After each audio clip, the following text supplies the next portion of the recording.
طيب بسم الله الرحمن الرحيم. السلام عليكم ورحمة الله وبركاته. الحمد لله والصلاة والسلام على سيدنا رسول الله وعلى آله وصحبه ومن والاه. أما بعد.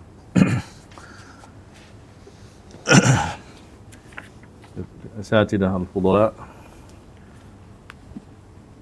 إن شاء الله نشرع اليوم وهذه الليلة في قراءة كتاب التقريب والتيسير للإمام النووي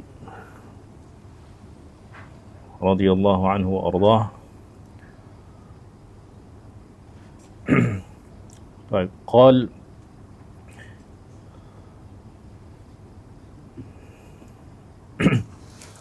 الشيخ الإمام الحافظ المتقن الضابط محي الدين يحيى بن شرف بن مري بن حسن بن حسين المعروف بالنووي: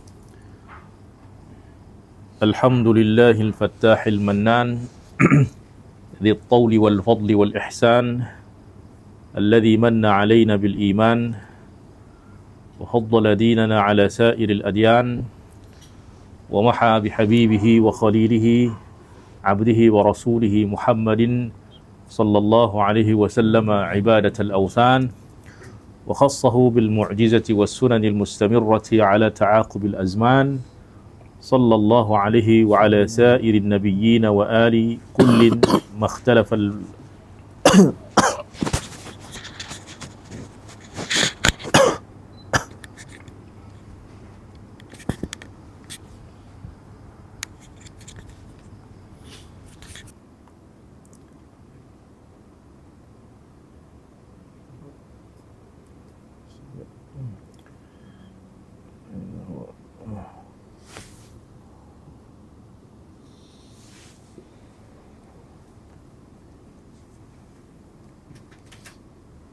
dia lari pula sikit.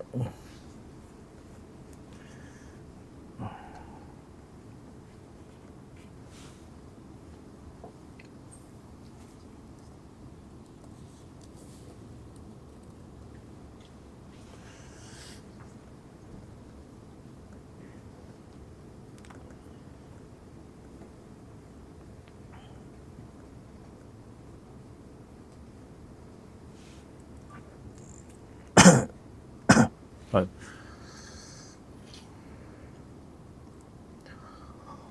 صلى الله عليه وعلى سائر النبيين وآل كل ما اختلف الملوان وما تكررت حكمه وذكره وتعاقب الجديدان. أما بعد، فإن علم الحديث من أفضل القرب إلى رب العالمين، وكيف لا يكون وهو بيان طريق خير الخلق وأكرم الأولين والآخرين. وهذا كتاب اختصرته من كتاب الإرشاد الذي اختصرته من علوم الحديث للشيخ الإمام الحافظ المتقن المحقق أبي عمرو عثمان بن عبد الرحمن المعروف بابن الصلاح رضي الله عنه. أبالغ فيه في الاختصار إن شاء الله تعالى من غير إخلال بالمقصود، وأحرص على إيضاح العبارة وعلى الله الكريم الاعتماد وإليه التفويض والاستناد. Jadi kitab At-Taqrib wa Taysir ini adalah ringkasan daripada kitab Al-Irsyad, dan kitab Al-Irsyad adalah ringkasan kepada ikhtisar kepada kitab Muqaddimah Ibnu Salah. Kemudian Irsyad ni diikhtisar lagi di dalam kitab At-Taqrib wa At-Taysir. Qala aqsamul hadith. Al-hadithu sahihun wa hasanun وضعيف. الأول الصحيح وفيه مسائل. الأولى أي المسألة الأولى في حده أي في تعريفه. Jadi maksud dengan had di sini adalah ta'rif. وسمي التعريف حدا لأنه yahuddu wa yamna'u ma laysa minhu an yadkhula fihi. Ya, sebab dia menghadkan, yamna', yahuddu yani yamna'u, selainnya untuk masuk di dalam afrad al-mu'arraf. Wa yamna'u ma kana dakhilan fihi min an yakhruja minhu. Ya, dan menghalau yang memang sudah masuk di dalam ta'rif itu untuk keluar daripada al-mu'arraf. Ya, fa yuqal al-haddu at-ta'rifu.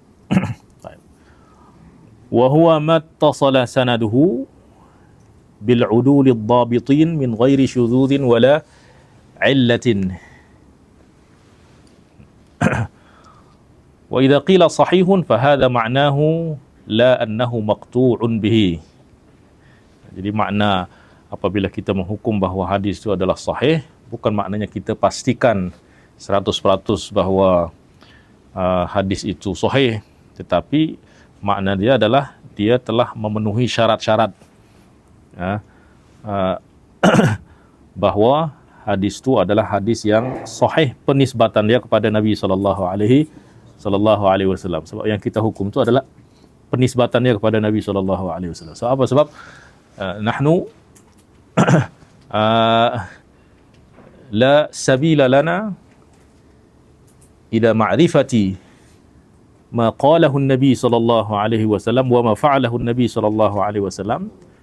Kita tidak ada cara untuk kita nak tahu apa yang diucapkan oleh Rasulullah, apa yang diperbuat oleh Rasulullah, illa an tariqi khabar al-mukhbirin, kecuali melalui khabar daripada orang-orang yang menyampaikan daripada Rasulullah sallallahu alaihi wasallam. Dan tentu yang melihat dan mendengar Rasulullah adalah para sahabat. Kemudian sahabat menyampaikan kepada tabi'i, tabi'i kepada tabi'i dan seterusnya. Nah, maka apabila kita menghukum bahawa hadis itu adalah sahih, maknanya penisbatan hadis itu telah memenuhi syarat.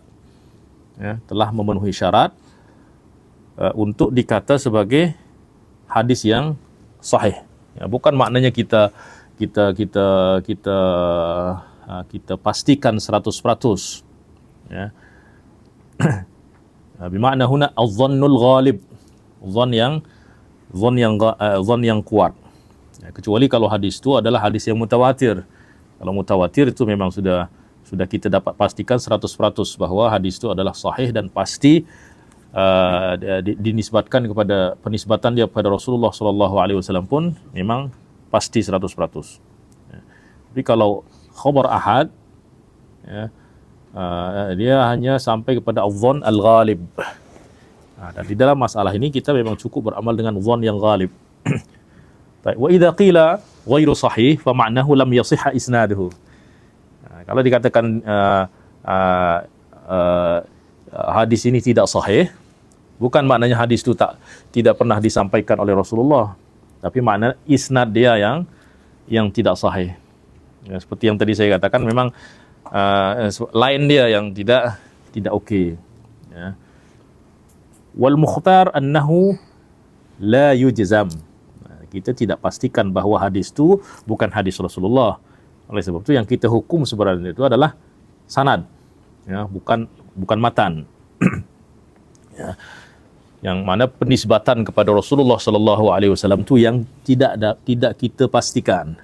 Ya, so apa sebab selama dia tidak sampai kepada haddut tawatur, ya, maka dia tidak dapat kita pastikan 100%. Wal mukhtar annahu la yujzam fi isnadihi annahu asahhul asanid mutlaqan. Baik. Ini masalah tentang sanad yang paling sahih. Ya, sanad yang paling sahih. Tidak dapat kita katakan bahawa sanad yang paling sahih adalah hadis yang diriwayatkan melalui fulan an fulan misalnya. Ya.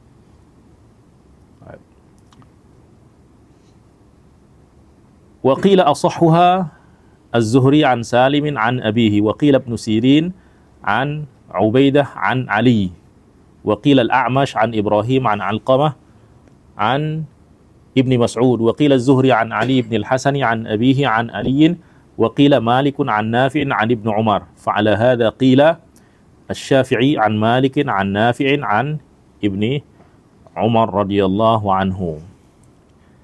Ya, maknanya kita tidak tidak menjazam ya 100% bahwa sanad yang paling sahih ataupun hadis yang paling sahih adalah hadis yang diriwayatkan misal oleh Az-Zuhri an Salim an abihi. Sebab di sini pun ada khilaf di antara para ulama di dalam memandang mana sanad yang paling sahih. Kalau menurut Imam Zuhri, silsilah Zahabiyah itu adalah hadis yang diriwayatkan daripada Imam Malik, daripada Nafi' an Ibn Umar, itu silsilah Zahabiyah. Ya, inda Imam Al-Bukhari. Ya. Wa inda ghairihi taban seperti di sini ada yang sebutkan Az-Zuhri ya, Muhammad ibn Muslim ibn Ubaidillah ibn Shihab Az-Zuhri an Salim Salim an abihi, yaitu ibni Umar.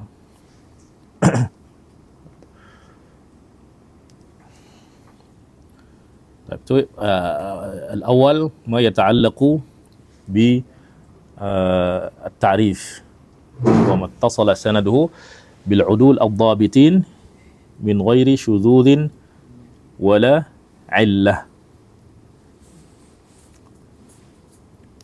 طيب المسألة الثانية أول مصنف في الصحيح المجرد صحيح البخاري ثم مسلم وهما أصح الكتب بعد القرآن والبخاري أصحهما وأكثرهما فوائدا وقيل مسلم أصح والصواب الأول وقيل مسلم أصح والصواب الأول. يعني ada khilaf mana yang lebih sahih, sama ada sahih Bukhari atau sahih Muslim ya, tetapi as-sahih anna as-sahih al-Bukhari asahhu min sahih Muslim. So apa sebab Imam Bukhari di dalam syarat sahih memang dia lebih ketat. Sebab syarat Imam Al-Bukhari itu adalah subutul liqa walau marrah. Subutul liqa'i walau marrah, yang mesti ada bukti bahawa dia pernah berjumpa. Kalau Muslim wal jumhur, syarat dia adalah imkanul liqa' al-mu'asarah ma'a imkanil liqa'. Ya, mu'asarah yang penting dia sezaman. Ya, makna dia apa? Makna dia ada hadis. Ya, ini dalam masalah hadis yang diriwayatkan dengan an-anah. Ya, hadis-hadis yang diriwayatkan dengan an-anah. Bagi Imam Bukhari, ya, fulan yang mu'an'in, yang meriwayatkan dengan an daripada fulan, itu mesti ada bukti dia pernah berjumpa. Ya. Walau marrah, misalnya dia meriwayatkan ada 20 hadis. Semua dia kata an fulan. Mesti ada satu dia kata haddatsana. Sebab apabila dia kata haddatsana, itu dah membuktikan kalau dia berjumpa dan dia mendengar. Ya. Hanya mesti ada bukti. Ya. Tapi kalau Imam Muslim dan jumhur, yakfi al-mu'asarah ma'a imkanil liqa'. Ma'a imkanil liqa', mu'asarah, dan memungkinkan kedua-dua itu untuk berjumpa. Baik, mungkin kita akan kata, bukankah imkan itu dalalatul imkan itu dhaifah? Namanya mungkin. Ya, mungkin itu maknanya tidak pasti. Bukankah dalalah dia itu dhaifah? Betul. Tetapi dikuatkan, dalalah dia itu dikuatkan oleh apa? Oleh kaunur rawi thiqatan wa ghairu mudallis. Maka apabila seorang yang mengatakan an fulan, dia thiqah dan tidak mudallis, maka itu sudah cukup. So apa? Sebab seorang yang thiqah dan tidak mudallis, tidak mungkin dia mengatakan an fulan kecuali memang dia dah dengar. Biasa kalau yang mudallis, sebab mudallis ni dia dah terbiasa menggunakan an untuk menyembunyikan sesuatu yang apa, dia menyamarkanlah sesuatu di sana yang sepatutnya dia tak dengar, dia dengar daripada orang lain, tapi tak mau sebut orang tu, mungkin kerana dhaif atau kerana mungkin lebih junior daripada dia, maka dia tak sebut. Sehingga dia terus sebut nama syaikhuhu atau syaikhihi, ya, atau syaikhu syaikhihi. Maka orang apabila dia tidak mudallis dan dia siqah dan tidak mudallis, maka memadai dia di sana dia ada imkan al-mu'asarah ma'a imkanil liqa. Imkanul liqa itu makna dia apa? Misal dua orang ni ar-rawi wal marwi anhu, itu dia hidup di negeri yang sama. Misal di Madinah, misal ada perawi nama dia Abdullah Muhammad ibn Abdullah al-mulaqab bin Nafs Zakiyah. Itu dia meriwayatkan daripada Abu Zinad. Abu Zinad ni nama dia Abdullah bin Zakwan. Tapi dalam semua riwayat dia kata an Abi Zinad. An Abi Zinad. Baik. Kalau Imam Bukhari, sebab madhab Imam Bukhari adalah mesti ada bukti subutul liqa. Dan di sini di dalam semua riwayat Muhammad bin Abdullah an-Nafs Zakiyah, semua dia kata an Abi Zinad. Tidak ada dia kata haddatsana Abu Zinad. Maka di sini tak ada bukti. Tak ada bukti daripada yang menunjukkan dia pernah berjumpa. Tetapi kalau jumhur dan Imam Muslim, yang pertama Abdullah Muhammad bin Abdullah Nafs Zakiyah ni adalah seorang yang siqah dan dia tidak mudallis. Yang kedua, imkanul liqa itu sangat kuat. Sebab apa? Sebab dua-dua hidup di Madinah. Ya, Abdullah bin Nafs Zakiyah hidup di Madinah, ya, dan wafat juga di Madinah. Kemudian Abdullah bin Zakwan, Abu Zinad juga orang Madinah. Ya. Maka kata Imam Ad-Dhabi, wal liqa'u mumkin bal shibhu tahqiq.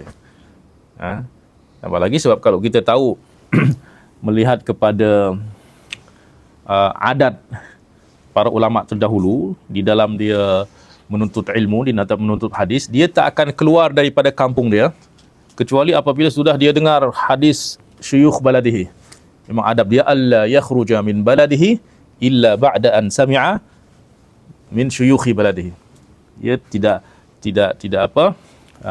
digalakkan untuk keluar menuntut hadis kecuali hadis yang ada di kampung, di negeri dia itu memang dah dia dengar semua. Ya. Oleh sebab itu kata Imam Dhabi, al-liqa'u mumkin wa bal shibhu tahqiq. Ya. Shibhu tahqiq itu bahkan hampir kita boleh pastikan dia berjumpa. Jadi ini di dalam kes hadis yang diriwayatkan dengan an-anah. Ya, kalau Imam Bukhari memang itu syarat dia. Ya, itu syarat yang ditetapkan oleh Imam Bukhari, mesti ada bukti.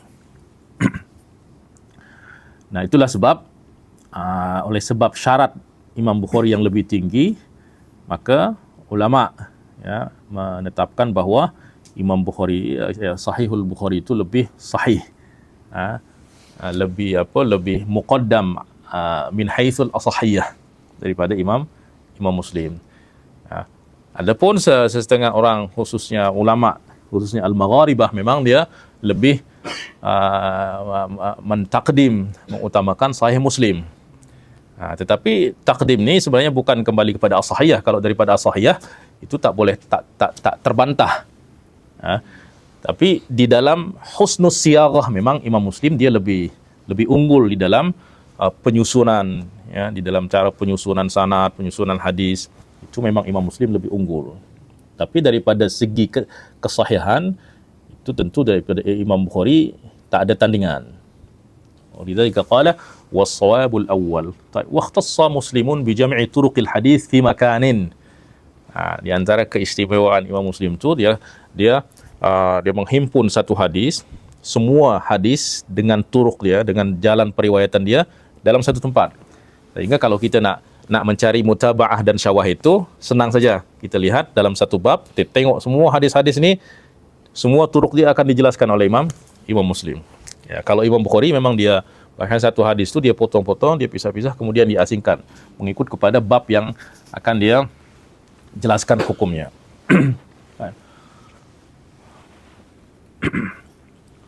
Walam yastaw'ib as-sahiha walal tazamahu.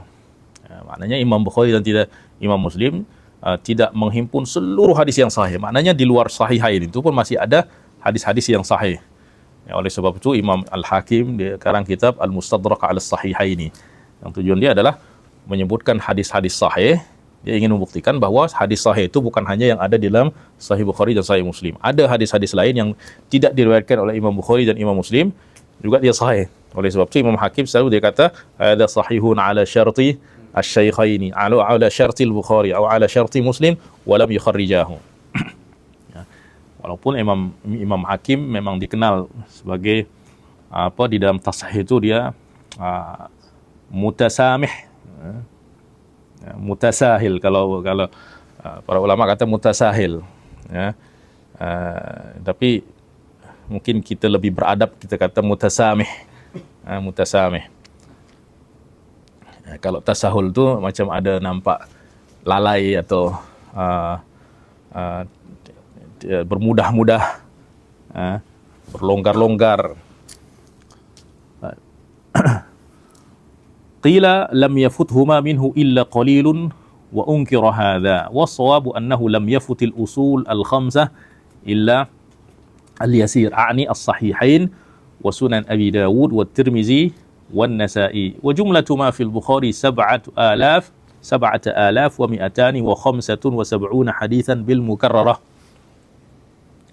wa bihadzfil mukarrar 4,000.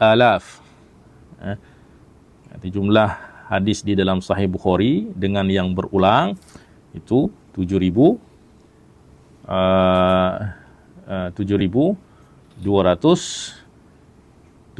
hadis, dan tanpa al-mukarrar itu 4,000.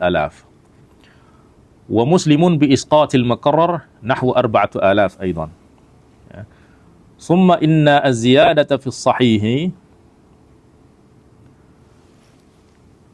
tu'rafu min as-sunanil mu'tamadah ka sunani Abi Dawud wa Tirmizi wa Nasa'i wa Ibn Khuzaimah wa Daraqutni wal Hakim wal Baihaqi wa ghairiha mansusan ala sihhatihi wa la yakfi wujuduhu fiha illa fi kitabi man syarata al-iqtisar ala as-sahih wa'tana al-Hakim bi dhabt az-za'id 'alayha wa huwa mutasahil. Kata Imam, ya. Ya, kalau mereka memang ulama yang kata mutasahil itu mereka okey, tapi kalau kita kata mutasahil kurang beradab, ya. Kita baik. Fama sahhahu wa lam najid fihi li ghairihi min al-mu'tamadin tashihan wala tad'ifan hakamna bi annahu hasan. Maknanya hadis yang dihukum oleh Imam Al-Hakim sebagai hadis yang sahih, kemudian hadis yang dihukum oleh Imam Al-Hakim tu tidak ada ulama yang mu'tamadin yang menghukum dia sebagai sahih atau sebagai dhaif, maka kita hukum hadis dia sebagai hadis yang hasan, ya, hadis yang hasan. Illa an yadhhar fihi illatun tujibu dha'fahu, kecuali memang nampak ada illah yang maknanya ada hadis yang dihukum oleh Imam Al-Hakim sebagai hadis yang sahih, tapi kemudian nampak ada illah yang menjadikan dia dhaif, ya maka hadis itu kita hukum sebagai hadis yang dhaif. Wa yuqaribuhu fi hukmihi sahih Ibnu Abi Hatim, sahih Abi Hatim Ibn Hibban, wallahu a'lam. Ya, maknanya Imam Ibn Hibban juga dia mutasamih juga di dalam tashih, sebab syarat Imam Ibn Hibban itu di dalam perawi itu yang penting dia tidak majhul, kemudian tidak ada yang mentajrih dia, tidak ada yang mentajrih, maka sudah hadis dia sahih, ya. Yang penting dia tidak majhul dan tidak ada yang mendhaifkan, walaupun tidak ada yang kata orang itu thiqah, maka menurut Imam Hibban hadis dia sahih, ya. Sebab melihat kepada zahir hal dia, maknanya kalau dia tidak didhaifkan oleh orang, tak ada ulama pun yang dhaifkan dia, walaupun tidak ada yang kata dia thiqah, ya, dan dia tidak majhulul ain, maka itu sudah memadai untuk menghukum hadis dia sebagai hadis yang sahih. Ya. Wallahu a'lam. Baik. Al-thalitha, al-mas'alatu al-thalitha, al-kutub al-mukharrajah 'ala as-sahihaini lam yaltazim fiha muwafaqatuhuma fil alfadhi fa hasala fiha tafawutun fil lafzi wa al-ma'na. Al-kutub al-mukharrajah maknanya ada hadis-hadis misalnya al-mukharraj 'ala as-sahihain. Apa tu al-mukharraj atau al-mustakhraj? Ya. Maknanya ada para ulama dia meriwayatkan hadis-hadis yang ada dalam Sahih Bukhari misal dengan sanad dia sendiri, bukan melalui Imam Bukhari. Bukan melalui Imam Bukhari. Maknanya hadis yang ada dalam Sahih Bukhari ini dia akan cari ada sanad lain. Sanad lain. Ya. Atau hadis Imam Muslim juga macam itu juga. Ya. Dia akan sebutkan hadis pertama hadis Imam Muslim, dalam Imam Muslim meriwayatkan daripada fulan. Kemudian al-mustakhrij ini atau al-mukharrij ini dia akan sebutkan hadis itu juga tapi dengan sanad yang berbeza. Ya, bukan melalui Imam Muslim, yang mana dia berjumpa nanti pada guru Imam Muslim atau guru kepada guru dia. Ya. Dan tujuan dia ini adalah sebenarnya dia punya faedah untuk menjelaskan bahawa hadis itu punya banyak turuk. Ya, punya banyak turuk. Dan al-mukharrajah ini tidak disyaratkan sama di dalam lafaz. Ya. Yani lam yaltazim fiha muwafaqatuhuma fil alfaz fa hasala fiha tafawut fil lafzi wal ma'na. Kadang ada perbezaan di dalam lafaz, bahkan ada perbezaan di dalam makna. Wa kadza ma rawahu al-Baihaqi wal Baghawi wa shibhuhuma qailin rawahu al-Bukhari aw Muslim. Kita tengok saja dalam Imam Al-Baihaqi, dia kata hadzal hadis rawahu al-Bukhari wa Muslim. Tapi kalau kita lihat lafaz dalam Sahih Bukhari tidak sama, lafaz dalam Sahih Muslim tidak sama. Tidak sama. Ya. Maknanya cukup diketahui bahawa hadis itu adalah hadis yang sama walaupun dia lafaz berbeza, bahkan mungkin ada perbezaan di dalam makna. Ya, ada perbezaan di dalam makna. Fa muraduhum annahuma idza innama rawaya aslahu. Ya, maknanya asal kepada hadis itu memang diriwayatkan oleh Imam Bukhari dan Imam Muslim. Fala yajuzu an tanqula minhuma hadithan wa taqulu huwa hakadha fihima. Maka tak boleh kita misal kita dapati hadis di dalam dalam Sunan Al-Kubra lil Baihaqi, ya, atau dalam kitab Syarhus Sunnah lil Imam Al-Baghawi. Nanti Imam Baihaqi kata hadza rawahu Al-Bukhari. Ya, rawahu Al-Bukhari, atau Imam Al-Baghawi kata rawahu Al-Bukhari. Nah, maka kita tak boleh menukil daripada Imam Baihaqi hadis tu, ya, kemudian kita kata ini adalah hadis yang ada di dalam Sahih Bukhari. Apa sebab Imam Baihaqi, ya, itu yang dia maksud rawahul Bukhari itu maknanya bukan lafaz dan makna dia diriwayatkan oleh Imam Bukhari, tetapi maknanya asal hadis ni ada di dalam Sahih Bukhari dan Sahih Muslim. Bukan maknanya hadis ni memang betul-betul ada di dalam Sahih Bukhari dan Sahih Muslim. Sebab di sini dia tidak iltizam dengan lafaz dan makna. Huwa hakadha fihima illa an tuqabilahu bihima aw yaqul musannif akhrajahu bilafdhihi. Kecuali lepas kita muqabalah, kita dapati memang lafaz dia sama, makna dia sama, baru kita kata hadzal hadis fi sahihaini. Bi khilafil mukhtasarat. Kecuali Imam Baihaqi kata hadza akhrajahu al-Bukhari bilafdhihi, akhrajahu Muslim bilafdhihi. Bi khilafil mukhtasarat min as-sahihaini fa innahum naqalu fiha alfadhahuma. Walil kutubil mukharraja 'alaiha faidatan 'ulu al-isnad wa ziyadatus sahih. Fa inna tilka ziyadat sahihatun likauniha bi isnadihima. Ya. Dan dia punya banyak faedah. Yang pertama adalah faedah mustakhraj itu adalah untuk ulul isnad. Ya, kemudian ada ziyadatus sahih. Ya, ziyadatus sahih. Sebab mungkin di dalam al-kutub al-mukharrajah ni ada tambahan-tambahan yang tidak ada mungkin di dalam sahihain. Tetapi kerana sanad dia sama, ya, maka ziyadah tu dikira sebagai ziyadah yang maqbulah. Taib. Ar-rabi'ah ma rawayahu bil isnadil muttasil fahuwa min al-mahkum bi sihhatihi. Wa amma ma hudhifa min mubtada'i isnadihi wahidun fa akthar fama kana minhu bi sighatil jazmi ka qala wa fa'ala wa amara wa rawa wa dhakara fulanun kadha fa huwa hukmun bi sihhatihi 'anil mudhaf ilaihi. Ini berkenaan dengan hadis al-mu'allaq.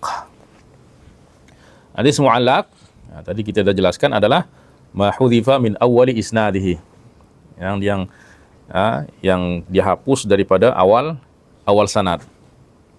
Baik. Hukum hadis mu'allaq ni memang dia adalah hadis yang dhaif. Hadis yang dhaif. Kecuali kalau hadis mu'allaq tu ada di dalam Sahih Bukhari dan Sahih Muslim, dia punya hukum yang berbeza. Maknanya kita akan lihat sama ada Imam Bukhari menyebutkan hadis mu'allaq tu bi sighatil jazm, seperti apa, misal qala Ibnu Abbas. Qala Ibnu Abbas, Imam Bukhari kata qala Ibnu Abbas. Tentu di sana Imam Bukhari tak sebutkan sanad dia kepada Ibnu Abbas, tapi dia kata qala bi sighatil jazmi. Dia menjazamkan bahawa Ibnu Abbas berkata, ya, atau fa'ala atau amara wa rawa wa dzakara fulan. Maka periwayatan mu'allaq tu dengan sighah jazm, itu adalah hukmun bi sihhatihi 'anil mudhaf ilaihi. Itu maknanya Imam Bukhari itu adalah hukum bahawa hadis tersebut memang sahih kepada al-mudhaf ilaihi. Maknanya kalau diidhafahkan kepada Ibnu Abbas misalnya, maka hadis tu adalah sahih penisbatan dia kepada Ibnu Abbas. Wa ma laysa fihi jazmun, tetapi kalau diriwayatkan bukan dengan jazam, atau dikenal dengan sighatut tamrid atau sighatut tad'if, ruwiya wa yuzkar wa yuhka wa yuqal, dikatakan, diceritakan, diriwayatkan, disebutkan, maka meriwayatkan hadis dengan sighah tersebut laisa fihi hukmun bi sihhatihi 'anil mudhaf ilaihi. Maka di sana tidak ada hukum, ya, dengan akan kesahihan hadis tersebut kepada yang diidhafahkan kepadanya. Ruwiya an Ibni Abbas, maknanya dia tidak menjazamkan, maknanya dia tidak mengisyaratkan kesahihan penisbatan dia kepada Ibnu Abbas. Biasanya kalau dia kata qala Ibnu Abbas, ya.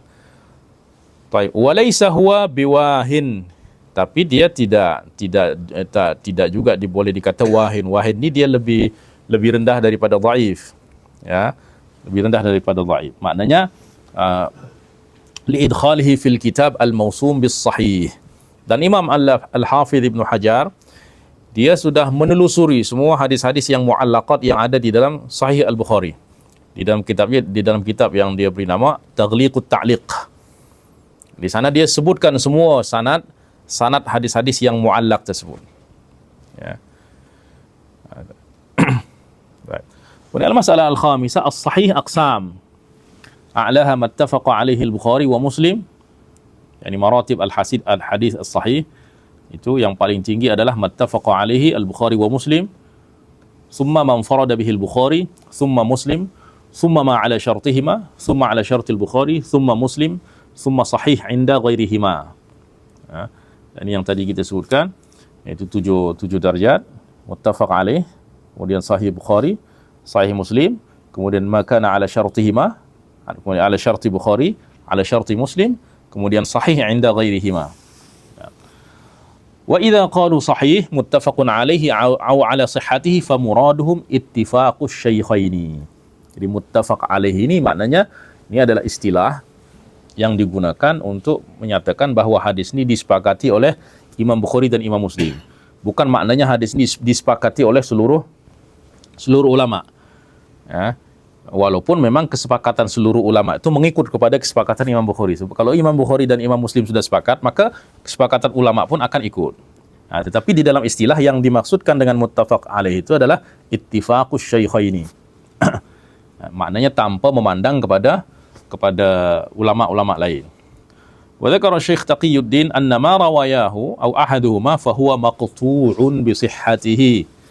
والعلم القطعي حاصل فيه وخالفه المحققون والأكثرون فقالوا يفيد الظن ما لم يتواتر. Ini pun khilaf apakah hadis yang diriwayatkan oleh Syaikhaini itu maqtu' bi sihhatihi, majzum bi sihhatihi, dipastikan dia sahih. Maka Syekh Ibn Salah mengatakan hadis yang diriwayatkan oleh kedua imam, kedua syaikhain, Imam Bukhari atau Imam Muslim atau salah seorang daripada mereka itu maqtu'un bi sihhatihi. Itu boleh dipastikan hadis itu adalah sahih. Wal ilmul qat'i hasilun fihi wa khalafahu al muhaqqiqun wal aktsarun. Tapi sebagian kata tidak. Selama dia tidak mutawatir, maka dia hanya yufid adh-dhann. Wallahu a'lam. Dan ini khilaf usuliyah. طيب السادس من رأى في هذه الأزمان حديثا صحيح الإسناد في كتاب أو جزء لم ينص على صحته حافظ معتمد قال الشيخ تقي الدين لا يحكم بصحته لضعف أهلية أهل هذه الأزمان. ini madhab Syekh Ibn Salah, bahwa kalau ada hadis di dalam hadis yang dihukum sebagai hadis yang sahih di dalam kitab yang ada pada zaman ini, kata dia, yaitu pada zaman Ibn Salah, tapi hadis itu tidak dihukum oleh hafidh yang mu'tamad oleh para ulama-ulama terdahulu, ya maka kita tidak boleh menghukum hadis itu. Maknanya hukum kesahihan hadis itu tidak mu'tamad. Ya, maknanya kalau hadis itu dihukum oleh ulama pada zaman itu, pada zaman Ibn Salah, dihukum sebagai hadis sahih, tetapi tidak dihukum oleh hafidh yang mu'tamad yang terdahulu, maka la yuhkam bi sihhati. Kenapa?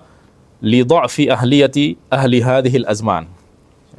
Itu bukan pada zaman kita ni. Zaman Ibn Salah dia kata dah keahlian ulama pada zaman ni memang dah lemah di dalam ilmu hadis gitu.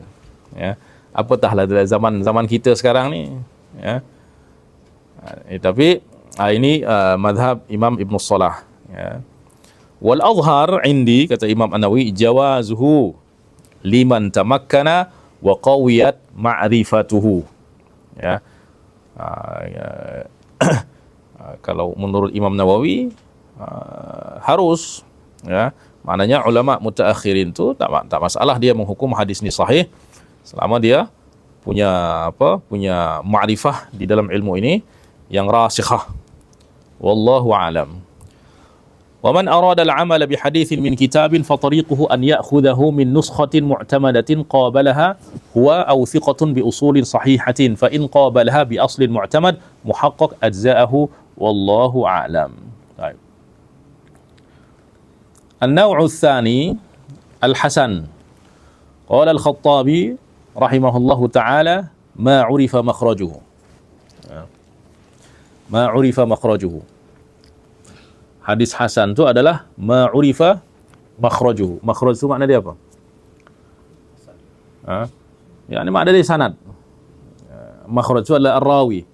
Maknanya perawi dia bukan perawi yang majhul. Ya. Ma urifa makhrajuhu. Al-makhraj yani al-mawdi'u alladhi yakhruju minhu al-hadits. Ya. Dan yang dimaksud di sini adalah ar-rawi. Ya, kerana hadis itu kalau tidak dikeluarkan oleh rawi, kita tak akan tahu Kalau dia tak ceritakan, tak sampaikan hadis tu, kita tak akan tahu hadis tu ada. Ya. Baik. Washtuhira rijaluhu, dan rijalnya masyhur.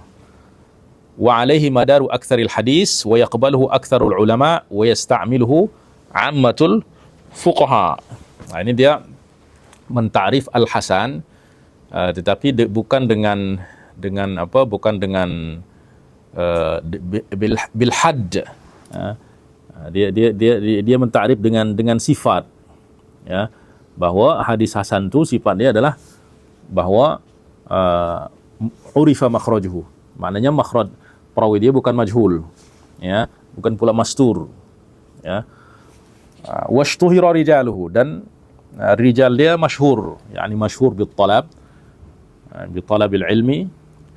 Wa alaihi madaru aktsaril hadis wa yaqbaluhu aktsarul ulama wa yasta'miluhu ammatu al fuqaha.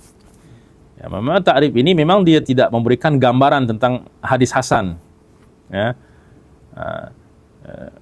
Tidak memberikan gambaran yang jelas tentang hadis hasan, ya.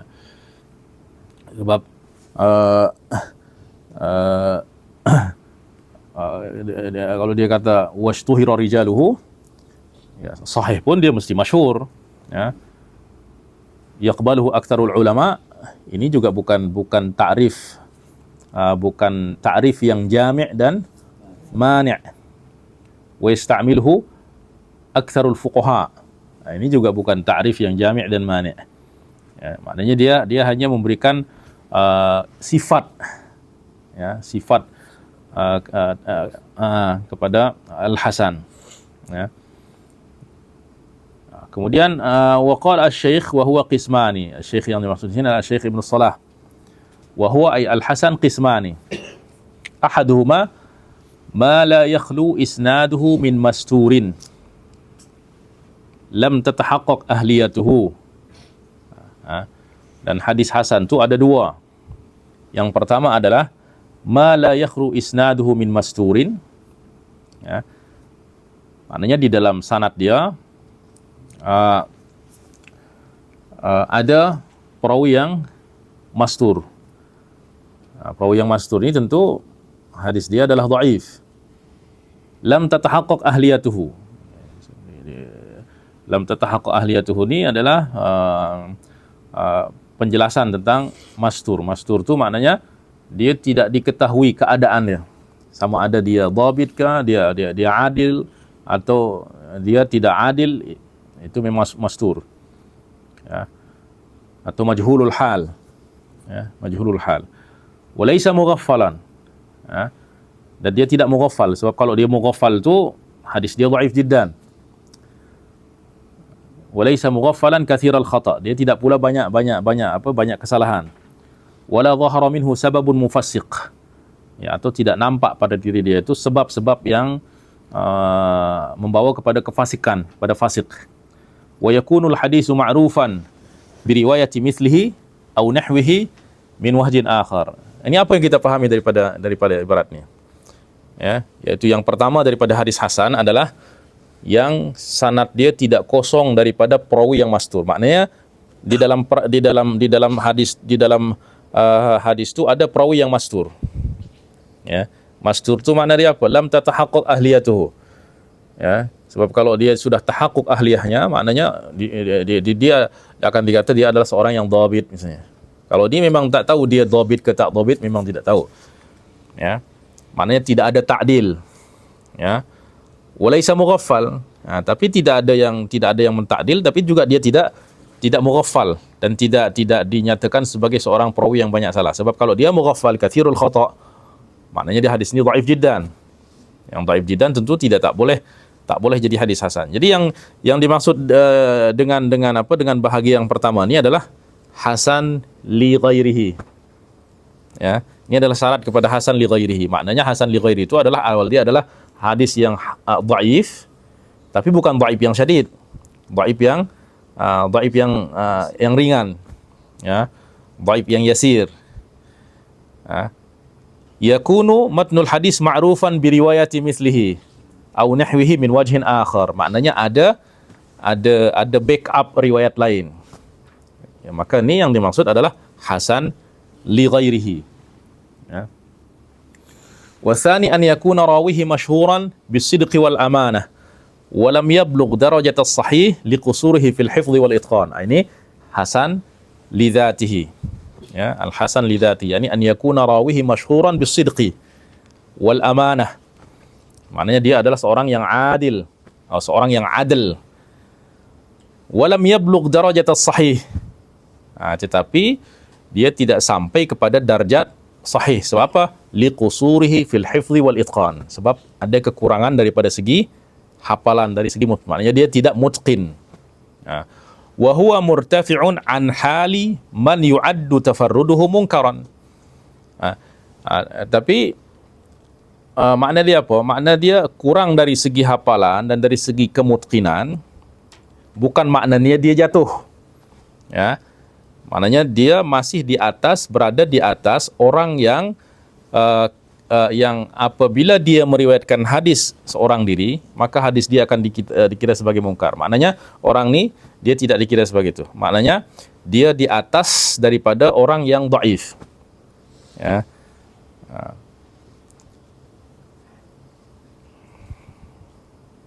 Nah, ini yang dimaksud adalah yang kedua ni adalah al-hasan li dzatihi. Al-hasan li dzatihi. Kalau yang tadi memang dia, yang bagian pertama tu al-hasan li ghairihi. Ya. Ini adalah masa takrif tu masih belum istiqrar lah. Sebab itu nanti Al-Hafidh Ibn Hajar kemudian menegaskan al-hasan itu adalah apa beza dia hasan dengan sahih. Sebenarnya hasan dan sahih itu syarat-syarat dia sama. Ittisalus sanad, adalatul rawi.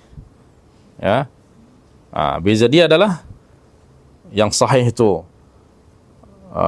perawi yang adil itu tamud dhabit dia sempurna.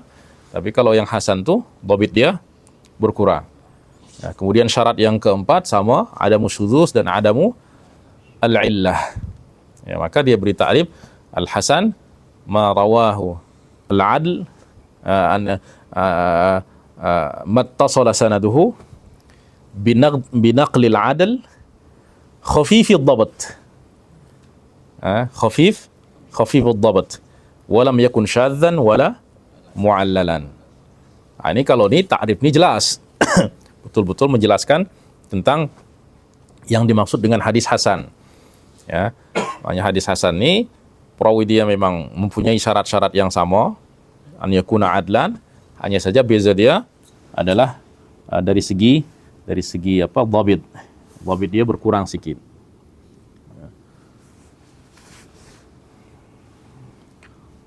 Wa huwa afwan. Summa al-hasanu kas-sahih fil ihtijaj bihi wa in kana dunahu fil quwwah. Apa hukum hadis hasan? Hukum hadis hasan itu sama seperti hadis sahih di dalam al-ihtijaj bihi. Di dalam hukum pengamalan dia sama. Walaupun memang hadis hasan itu berada di bawah hadis sahih. Walihada adrajathu ta'ifatun fi naw'i as-sahih wallahu alam. Oleh sebab itu sebahagian ulama memasukkan hadis hasan itu dalam jenis hadis as-sahih. Baik, wa qauluhum hadisun hasanul isnadi aw sahihuhu duna qaulihim hadisun sahihun aw hasan li'annahu qad yusahhih aw yuhassin al-isnad duna al-matn li syudzudin aw illatin. Ya.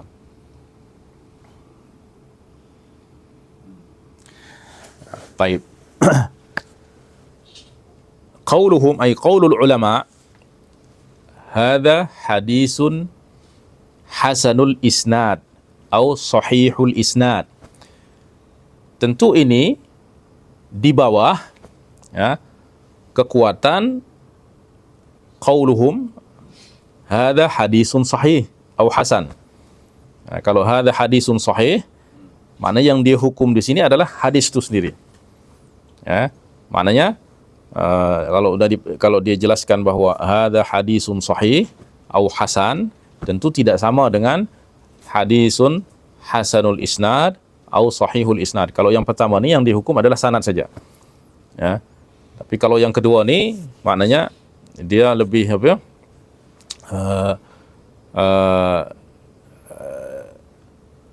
Qauluhum hadithun sahih atau hasan.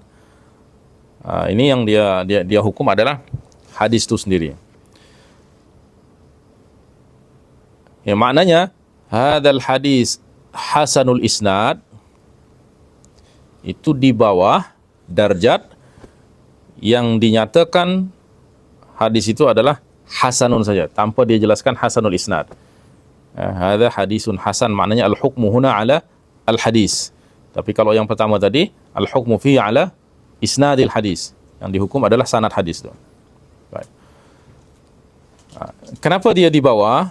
Li'annahu qad yusahihu aw yuhassinul isnad dunal matan. Sebab yang dia hukum itu adalah sahih. Yang dihukum sebagai sahih itu adalah sanad. Atau yang dihukum hasan itu adalah sanad, bukan matan. Tapi kalau hadza hadisun sahih, maka yang dihukum adalah sanad dan matan. Ya. Tapi kalau yang dihukum adalah sanad saja, belum tentu matan sahih. Sebab mungkin di dalam matan dia ada syuzuz atau mungkin ada illah. Ini di dalam masalah sighah yang digunakan oleh para ulama di dalam menghukum hadis. Oleh sebab itu kalau kita memang yang boleh menghukum hadis, yang boleh menghukum matan itu memang para ulama yang betul-betul pakar, yang dia dah telah mengetahui semua hal-hal yang berkaitan dengan matan itu, sehingga dia pastikan matan ini adalah sahih. Kalau kita, sebab kita baca pun hanya beberapa hadis saja, jadi tak boleh kita nak pastikan bahawa matan ni adalah, maka yang kita hukum itu adalah sanadnya. Ya.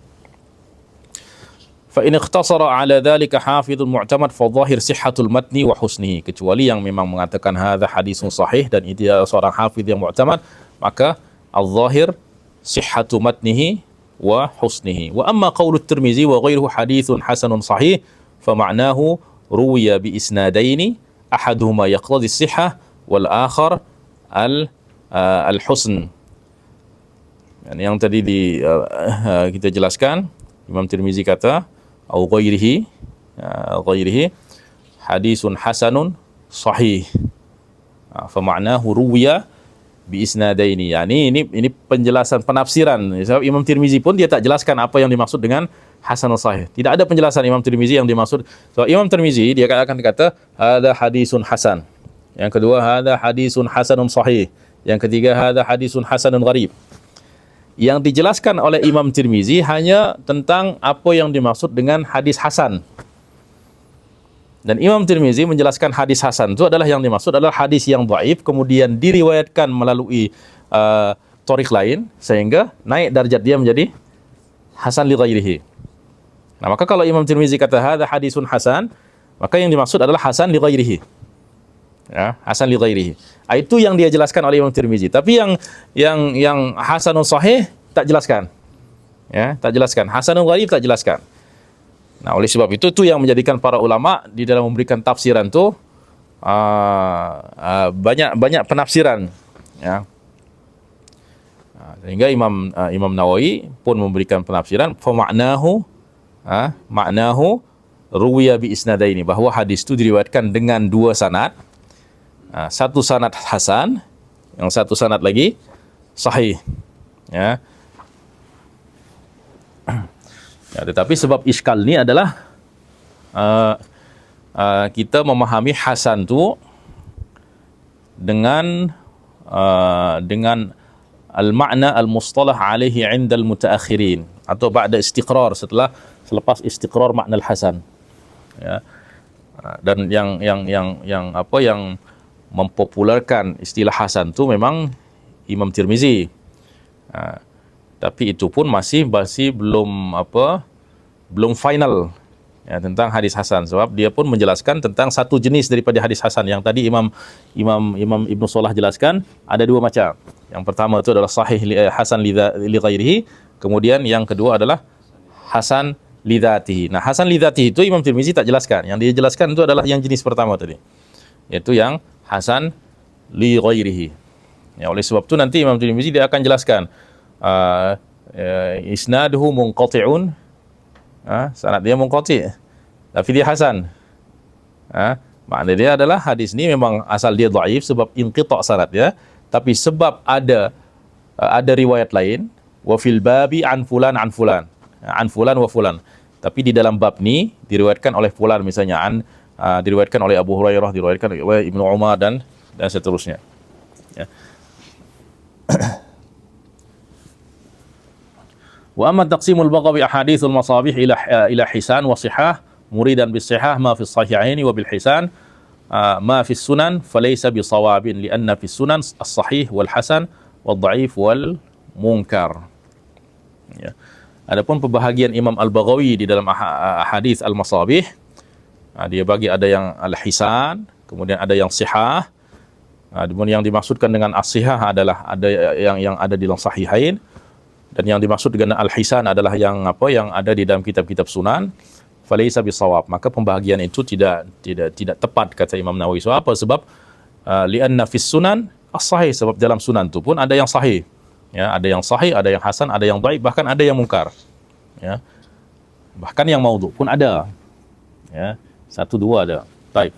Furu' ahaduhuma kitab at-Tirmidzi aslun fi ma'rifatil hasan wa huwa alladhi shaharahu wa takhtalifu an-nusakh minhu fi qawlihi hasan aw hasanun sahih wa nahwu fayanbaghi an ta'tani bi muqabalati aslika bi usulin mu'tamadah wa ta'tamidu mattafiqat alaihi.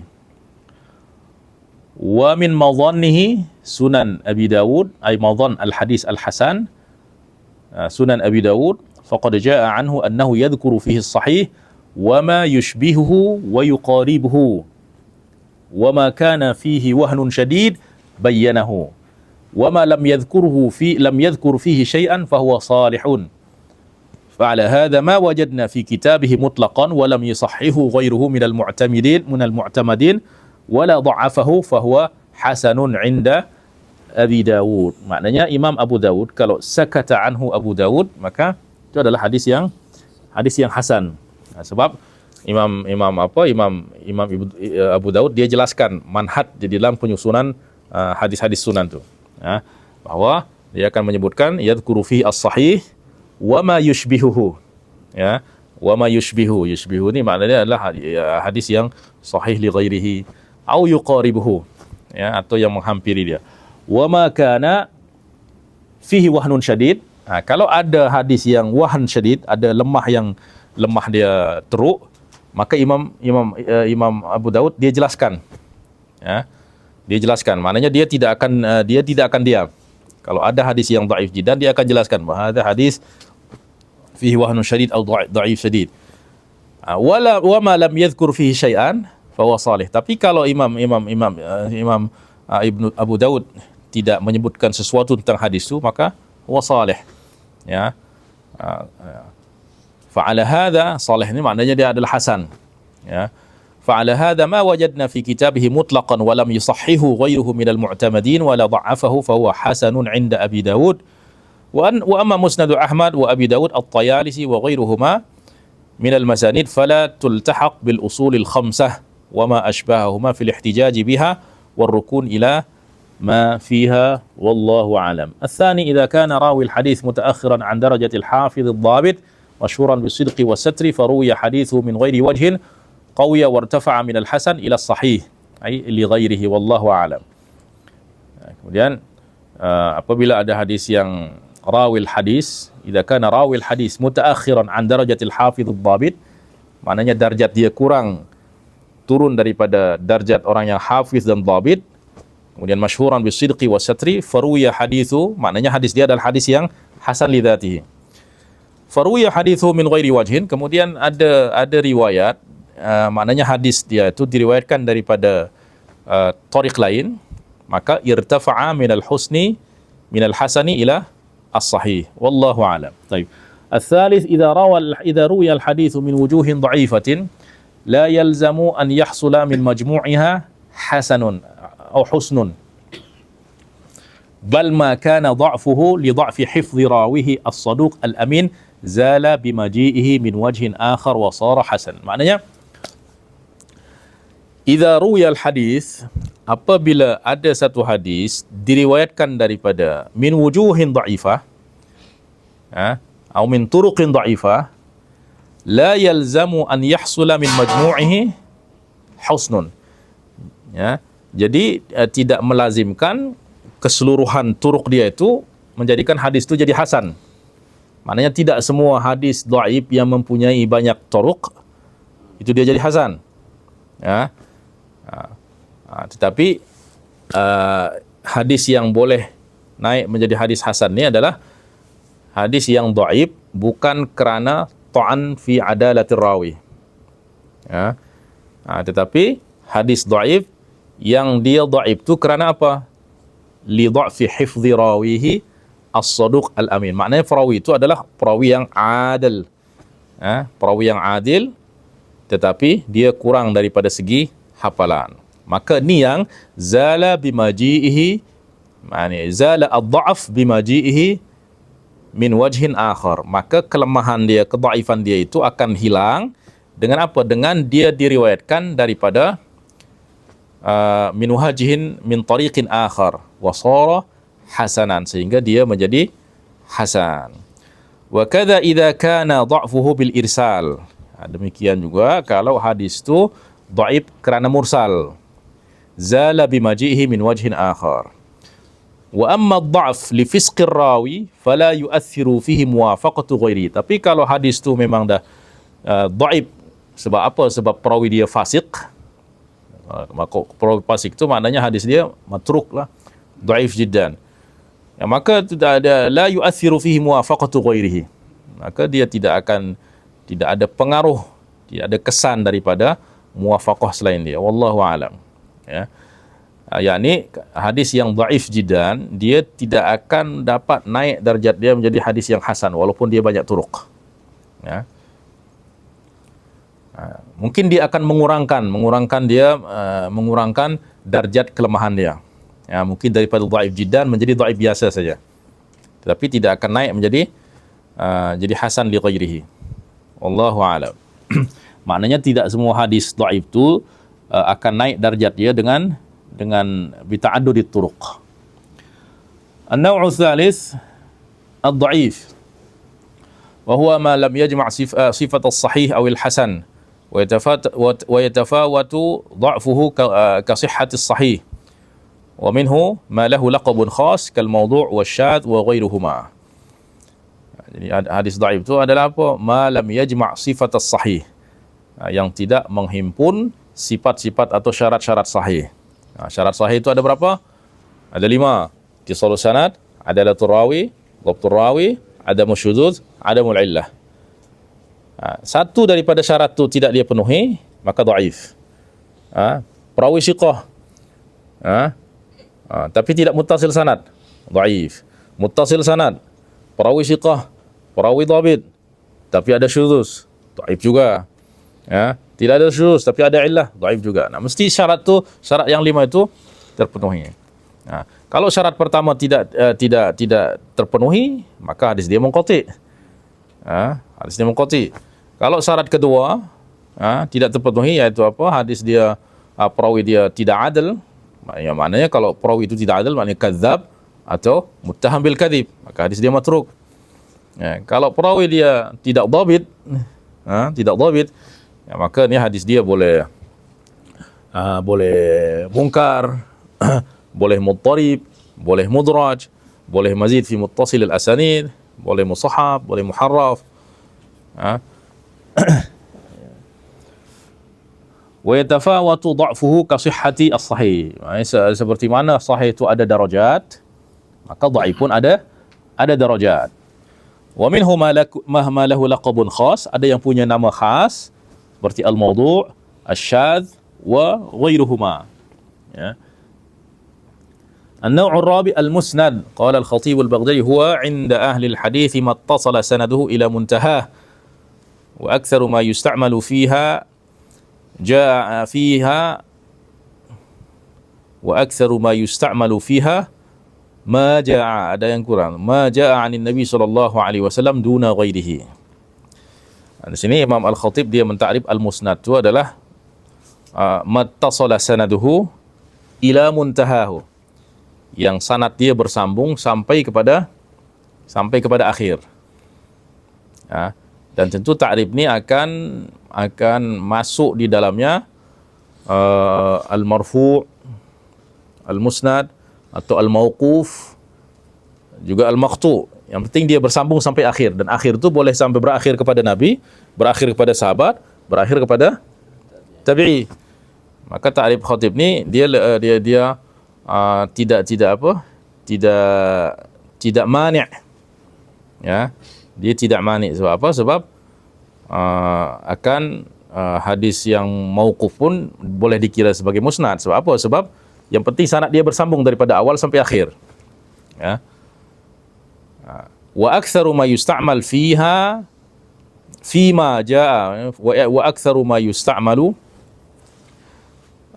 ay al-musnad fima jaa 'anin Nabi sallallahu alaihi wasallam. Dan memang banyak digunakan untuk hadis yang diriwayatkan daripada Nabi sallallahu alaihi wasallam. Ya. Wa qala Ibnu Abdul Barr huwa ma jaa 'anin Nabi sallallahu alaihi wasallam khassatan. Ini lebih umum lagi. Kalau Ibnu Abdul Barr dia takrif musnad tu yang penting dia diriwayatkan daripada Nabi. Ya, muttasilan kana au munqati'an, sama ada dia bersambung ke munqati', bersambung sanad ke terputus sanad, yang penting dia daripada Nabi, ya, itu musnad. Nah, tapi ta'rif Ibnu Abdul Barr ini pun sebenarnya lebih kepada hadis marfu'. Hadis marfu' itu pun yang penting dia qala Rasulullah, ada sanad ke tak ada sanad ke, bersambung ke terputus, yang penting ada qala Rasulullah, maka itu dalam marfu'. Ya. Muttasilan kana aw munqati'an. Qala al-Hakim wa ghairuhu la yusta'malu illa fil marfu'il muttasil. Maka al-musnad itu sebenarnya adalah mattasala sanaduhu min rawihi ila Nabi sallallahu alaihi wasallam. Ini yang bersambung sanad dia daripada perawi sampai kepada Nabi sallallahu alaihi wasallam. Ya. Maka itu yang al-musnad, yakni ta'rif yang al-mustaqir adalah mattasala sanaduhu min rawihi ila Nabi sallallahu alaihi wasallam. طيب النوع الخامس المتصل ويسمى الموصول وهو ما اتصل إسناده مرفوعا كان أو موقوفا على ما كان على من كان موقوفا على من كان, sama ada mauquf kepada sahabat ke mauquf kepada tabi'i. Ini muttasil. Ya. Jadi muttasil tu dia lebih umum daripada musnad. Kalau musnad tu dia lebih khusus. Ya, sebab apa? Sebab musnad tu khusus pada hadis yang bersambung kepada Nabi. Tapi kalau yang muttasil, yang penting sanad dia bersambung. Sama ada bersanad sambung kepada Rasulullah ke, kepada sahabat ke, atau kepada tabi'i. Nau'us sadis al-marfu' wa huwa ma udhifa ila Nabi sallallahu alaihi wasallam khassatan la yaqa'u mutlaquhu ala ghairihi muttasilan kana aw munqati'an wa qila huwa ma akhbara bihi as-sahabi an fi'li Nabi sallallahu alaihi wasallam aw qawlihi. Ya. Kalau marfu' ni semua yang diidhafahkan kepada Nabi sallallahu alaihi wasallam tanpa melihat tanpa memandang kepada apakah sanad dia bersambung ke tak bersambung. Yang penting qala Rasulullah, fa'ala Rasulullah. Siapapun yang mengatakan tu, sama ada sahabat ke tabi'i, maka itu dikira sebagai hadis yang marfu. Tapi kalau sahabat yang kata qala Rasulullah, maka marfu yang muttasil. Kalau tabi'i yang kata qala Rasulullah, maka marfu yang mursal.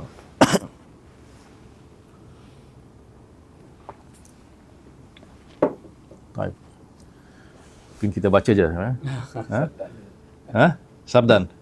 Baik. Baik, man yaqra? Fadhal Syekh. النوع السابع. بسم الله الرحمن الرحيم. قال رضي الله عنه ونفعنا الله بعلومكم وبمشايخنا في الدارين آمين يا رب العالمين. النوع السابع الموقوف والمروي عن الصحابة قولا لهم أو فعلا أو نحوه متصلا كان أو منقطعا ويستعمل في غيره مقيدا فيقال وقفه فلان على الزهري ونحوه. وعند فقهاء خراسان تسمية الموقوف بالآثار والمرفوع بالخبر. وعند المحدثين كله يسمى أثرا فروعا. أحدها قول الصحابي كنا نقول أو نفعل كذا إن لم يضف إلى زمن النبي صلى الله عليه وسلم فهو موقوف. إن أضاف الصحيح فالصحيح أنه مرفوع، وقال الإمام الإسماعيلي موقوف وصاب الأول. وكذا قوله كنا لا نرى بأسا بكذا في حياة رسول الله صلى الله عليه وسلم، أو هو فينا أو بين أظهرنا، أو كانوا يقولون أو يفعلون أو لا يرون بأسا بكذا في حياته صلى الله عليه وسلم، فكله مرفوع. ومن المرفوع قول المغيرة رضي الله عنه كان أصحاب رسول الله صلى الله عليه وسلم يقرعون بابه بالأظافير. الثاني قول الصحابي أمرنا بكذا أو نهينا عن كذا أو من السنة كذا أو أمر بلال أو أن يشفع الأذان وما أشبهه، كله مرفوع على الصحيح الذي قاله الجمهور. وقيل ليس بمرفوع، ولا فرق بين قوله في حياة رسول الله صلى الله عليه وسلم وبعده. الثالث إذا قيل في الحديث عند ذكر الصحابي يرفعه أو ينميه أو يبلغ به أو رواية كحديث الأعرج عن أبي هريرة رضي الله عنه رواية تقاتلون قوما صغار الأعين، فكل هذا وشبه مرفوع عند أهل العلم. وإذا قيل عند التابعي يرفعه فمرفوع مرسل. وأما قول من قال تفسير الصحابي مرفوع فذاك في تفسير يتعلق بسبب نزول آية أو نحوه، وغيره موقوف والله أعلم. النوع الثامن المقطوع، وجمعه المقاطع والمقاطع، وجمعه المقاطع والمقاطع، وهو الموقوف على التابعي قولا له أو فعلا، واستعمل الشافعي ثم الطبراني في المنقطع. النوع التاسع المرسل، اتفق علماء الطوائف أن قول التابعي الكبير قال رسول الله صلى الله عليه وسلم كذا أو فعله يسمى مرسلا، فإن انقطع قبل التابعي واحد أو أكثر قال الحاكم وغيره من المحدثين لا يسمى مرسلا، بل يختص المرسل بالتابعي عن النبي صلى الله عليه وسلم.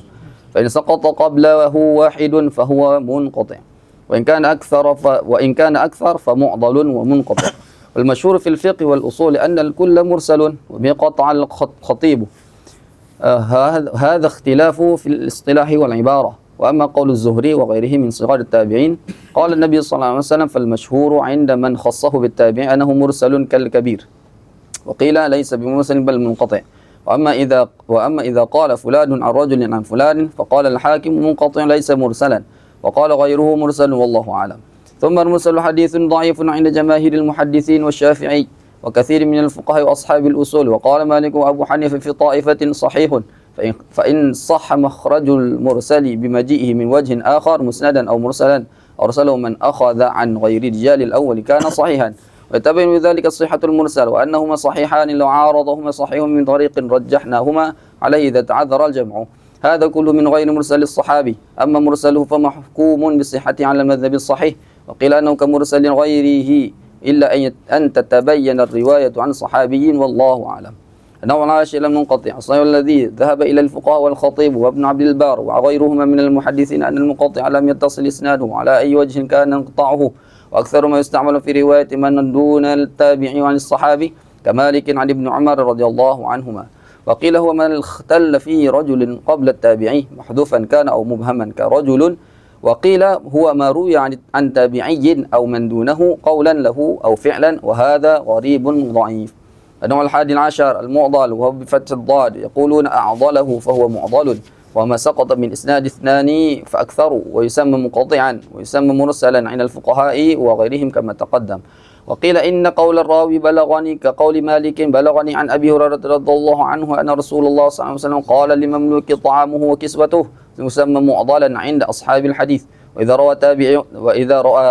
روى تابع التابعي عن التابعي حديثا وقفه عليه وهو عند ذلك التابع مرفوعا متصل فهو معضل. فروع أحدها الإسناد المعنعن وهو فلان عن فلان، قيل إنه مرسل، والصحيح الذي عليه العمل وقاله الجماهير من أصحاب الحديث والفقه والأصول أنه متصل بشرط ألا يكون المعنعن مدلسا، بشرط إمكان لقاء بعضهم بعضا، وفي اشتراط ثبوت اللقاء وطول الصحبة ومعرفة بالرواية عنه خلاف، منهم من لم يشترط شيئا من ذلك وهو مذهب مسلم بن الحجاج ادعى الإجماع فيه، ومنهم من شرط اللقاء وحده وهو قول البخاري وابن المديني والمحققين، ومنهم من شرط طول الصحبة، ومنهم من شرط معرفته بالرواية عنه، وكثر في هذه الأعصار الاستعمال في الإجازة. فإذا قال أحدهم قرأت على فلان عن فلان فمراده أنه رواه عنه بالإجازة والله أعلم. الثاني إذا قال حدثنا الزهري أن ابن المسيب حدث بكذا، أو قال ابن المسيب كذا، أو فعل كذا، أو كان ابن المسيب يفعل وشبه ذلك. فقال أحمد بن الحنبل وجماعة لا تلتحق أن وشبهها عن بل يكون منقطعا حتى يبين السماع. وقال الجمهور أنك عن ومطلقه محمول على السماع بالشرط المتقدم والله أعلم. Yani anna dan an itu sebenarnya makna dia sama, al-mu'annan dan al-mu'annan. Misalnya anna fulanan qala, ya, sama seperti an fulanin qala. Ya. So, di sana dia tidak ada menyatakan la yadullu ala sama'. Ya. Misal an fulanin anna fulanan qala. Ya. Di sana dia tidak ada menyatakan bahwa dia mendengar apa yang dikatakan oleh orang itu. Dia hanya bercerita tentang perkataan orang itu. Ya. Maka dia anna dan an itu hukum dia sama. Ya. Al-mu'annan dan al-mu'an'an.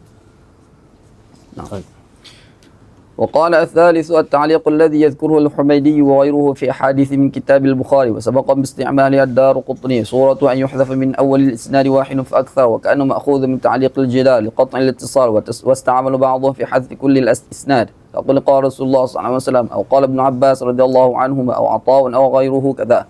وهذا التعليق له حكم الصحيح كما تقدم في نوع الصحيح ولم يستعملوا التعليق في غير صيغة الجزم كيروى عن فلان ويقال عنه أو ويذكر ويحكى وشبهها والخاص به صيغة الجزم قال وفعل وأمر ونهى وذكر وحكى ولم يستعملوه فيما سقط وسط إسناده والله أعلم. الرابع إذا روى بعض الثقات الضابطين الحديث مرسلا وبعضهم متصلا أو بعضهم موقوفا وبعضهم مرفوعا أو وصله هو أو رفعه في وقت أو أرسله ووقف في وقت فالصحيح أن الحكم لمن وصله أو رفعه سواء كان المخالف له مثله أو أكثر لأن ذلك زيادة ثقة وهي مقبولة. ومنهم من قال الحكم لمن أرسله أو وقفه قال الخطيب وهو قول أكثر المحدثين وعن بعضهم الحكم للأكثر وبعضهم للأحفاظ وعلى هذا لو أرسله أو وقفه الأحفاظ لا يقده الوصل والرفع في عدالة راويه وقيل يقده فيه وصله ما أرسل الحفاظ والله أعلم. النوع الثاني عشر التدليس وهو قسمان. الأول تدليس الإسناد بأن يروي عمن عاصره ما لم يسمعه منه موهما سماعه قائلا قال فلان أو عن فلان ونحوه وربما لم يصدق شيخه وأسقط غيره ضعيفا أو صغيرا تحسينا للحديث. الثاني تدليس الشيوخ بأن يسمي شيخه أو يكنيه أو ينسبه أو يصفه بما لا يعرف. أما الأول فمكروه جدا ذمه أكثر العلماء. ثم قال فريق منهم من عرف به صار مجروحا مردود الرواية وإن بين السماع والصحيح والتفصيل فما راه بلفظ محتمل لم يبين فيه السماع فمرسل وما بين فيه كسمعت وحدثنا وأخبرنا وشبهها فمقبول محتج به. وفي الصحيحين وغيرهما من هذا الضرب كثير كقتادة وسفيانين وغيرهم وهذا الحكم جار في من دلس مرة وما كان في الصحيح وشبههما عن المدلسين عن محمول عن ثبوت السماع من جهة أخرى. أما الثاني فكراهته أخف وسببها توعير طريق معرفته ويختلف الحال في كراهته بحسب عرضه ككون المغير السمة ضعيفا وصغير أو متأخر الوفاة أو سمع منه كثيرا فامتنع من إكراهه على صورة وتسمح الخطيب وغيره بهذا والله أعلم. النوع الثالث عشر الشاذ وهو عند الشافعي وجماعة من علماء الحجاز ما روي ثقة مخالفة رواية الناس لا أن يروى ما لا يروي غيره. قال الخليلي والذي عليه حفاظ الحديث أن الشاذ ما ليس له إلا إسناد واحد يشاذ به ثقة أو غيره وما كان عن غير ثقة فمتروك وما كان عن ثقة توقف فيه ولا يحتج به. وقال الحاكم هو من فرد به ثقة وليس له أصل بمتابع. وما ذكراه مشكل بإفراد العدل الضابط كحديث إنما الأعمال بالنيات والنهي عن بيع الولاء وغير ذلك مما في الصحيح فالصحيح التفصيل فإن كان بتفرده مخالفا أحفظ منه وأضبط كان شاذا مردودا وإن لم يخالف فإن كان عدلا حافظا موثوقا بضبطه كان مفرده صحيحا، وإن لم يوثق بضبطه ولم يبعد عن درجة الضابط كان حسنا، وإن بعد كان شاذا منكرا مردودا. فالحاصل أن الشاذ مردود هو الفرد المخالف، والفرد الذي ليس في راويه من الثقة والضبط ما يجبر تفرده، والله أعلم. النوع الرابع عشر معرفة المنكر. قال الحافظ البرديجي: والفرد الذي لا يعرف متنه عن غير راويه، وكذا أطلقه كثيرون، والصواب فيه التفصيل الذي تقدم في الشاذ، فإنه بمعناه، والله أعلم.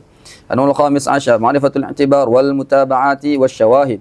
هذه أمور يتعرفون بها حال الحديث. فمثال الاعتبار أن يروي حماد مثلا حديثا لا يتابع عليه عن أيوب عن ابن سيرين عن أبي هريرة رضي الله عنه عن النبي صلى الله عليه وسلم، فينظر هل رواه ثقة غير أيوب عن ابن سيرين، فإن لم يوجد ثقة غير ابن سيرين عن أبي هريرة رضي الله عنه، وإلا فصحابي غير أبي هريرة رضي الله عنه عن النبي صلى الله عليه وسلم، فإذا ذلك وجد علم أن له أصلا يرجع إليه، وإلا فلا.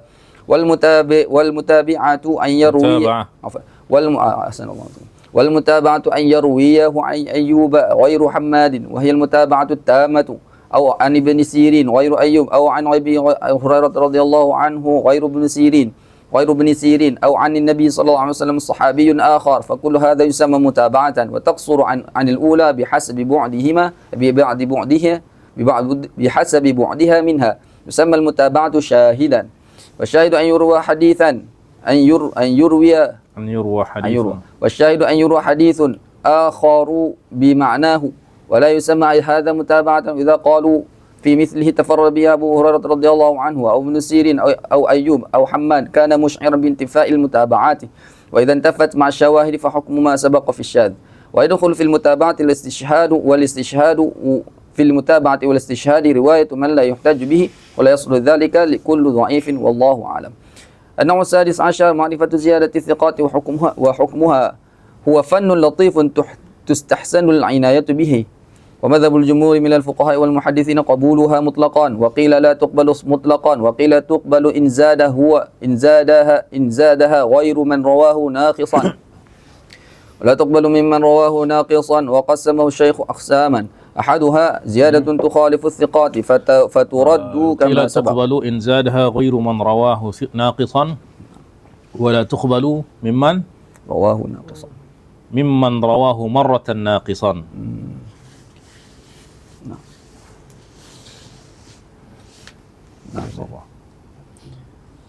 أحدها زيادة تخالف الثقات فترد كما سبق. نعم. الثاني ما لا مخالفة فيه كتفرد ثقة بجملة حديث فيقبل. قال الخطيب باتفاق العلماء. الثالث زيادة لفظة في حديث لم يذكرها سائر رواته، كحديث جعلت لنا الأرض مسجدا وطهورا، تفرد أبو مالك الأشجعي فقال وتربتها طهورا، فهذا يشبه الأول ويشبه الثاني. كذا قال الشيخ والصحيح قبول هذا الأخير. ومثل الشيخ أيضا بزيادة مالك في حديث الفطرة من المسلمين، ولا يصل التثليل به، فقد وافق المالكا عمر بن نافع والضحاك بن عثمان، والله أعلم. النوع السابع عشر معرفة الأفراد. تقدم مقصوده، فالفرد قسمان: أحدهما فرد عن جميع الرواة وتقدم، والثاني بالنسبة إلى جهة كقولهم تفرد بها أهل مكة أو الشام، أو فلان عن فلان، أو أهل البصرة عن أهل الكوفة وشبهه، ولا يقتضي هذا ضعفه إلا أن يراد بتفرد المدنيين انفراد واحد منهم، فيكون كالقسم الأول، والله أعلم. النوع الثامن عشر المعلل، ويسمونه المعلول، وهو لحن، وهذا النوع من أجلها، ويتمكن منه أهل الحفظ والخبرة والفهم الثاقب.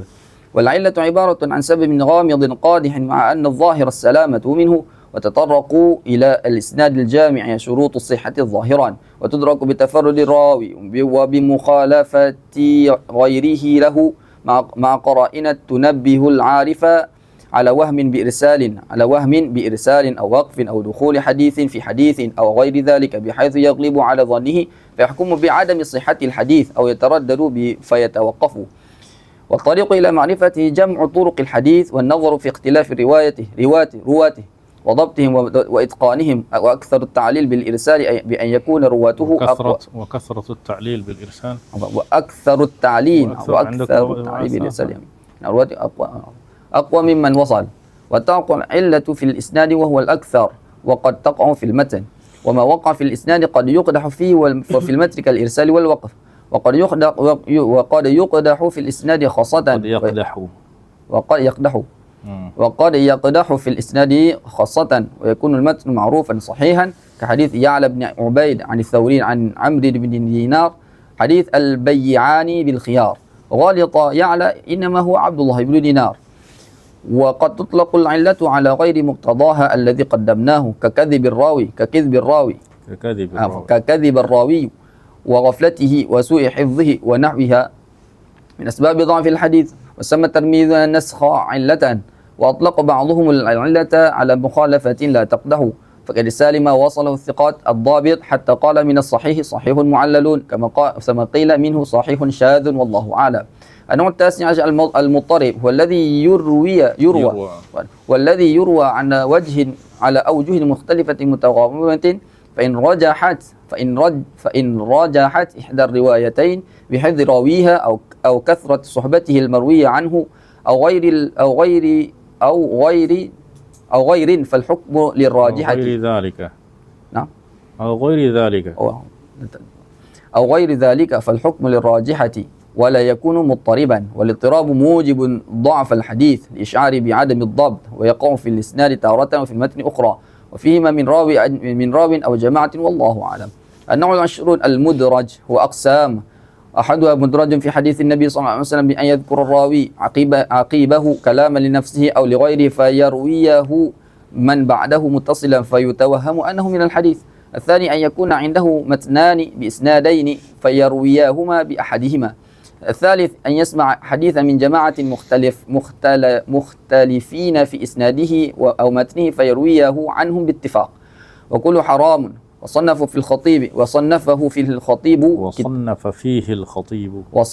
فيه الخطيب كتابا شفى وكفى والله أعلم.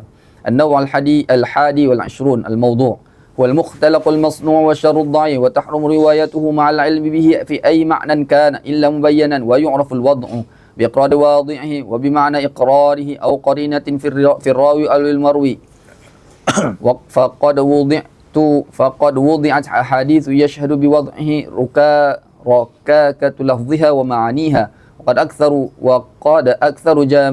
وقد أكثر جامع الموضوعات في نحو مجلدين أعني أبا الفرج ابن الجوزي، فذكر كثيرا مما لا دليل على وضعه بل هو ضعيف.